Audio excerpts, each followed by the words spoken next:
আসসালামু আলাইকুম গায়েস। দেখেন প্রবাসীরা লাখ লাখ টাকা কামায়। এই হলো প্রবাসী গো কাপড় চোপড়, এই হলো প্রবাসী গো বিছনা। এই একজনের বিছনা, এটা আমার বিছনা, এই আমার জামা কাপড়। মানে কত নির্মম ধরনের জীবনযাপন প্রবাসী গো। এই যে একটা খেমার ভিতরে আইসি, মরুভূমির ভিতরে খেমায় তাপবাগের কাজ করতে আইসি।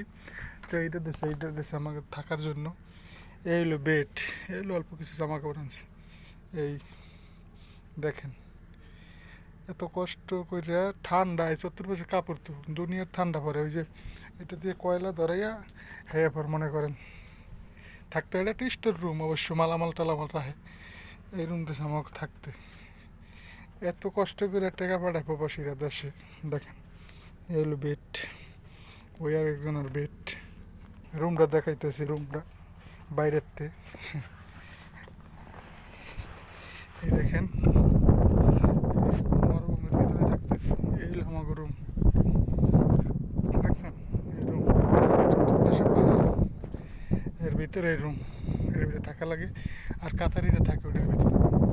আর এটার ভিতরে পানির ট্যাঙ্কি, পানি গাড়ি দিয়ে দিয়ে যায়। এই পানি দেখছেন এমনি জীবনযাপন করে।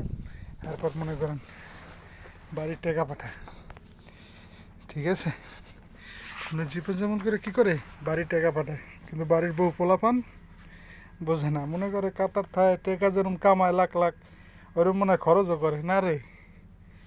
খরচ তো না ভুলেও না। তো সবাই ভালো থাকবেন, সবাই প্রবাসীগুলোকে দোয়া করবেন। আল্লাহ হাফেজ।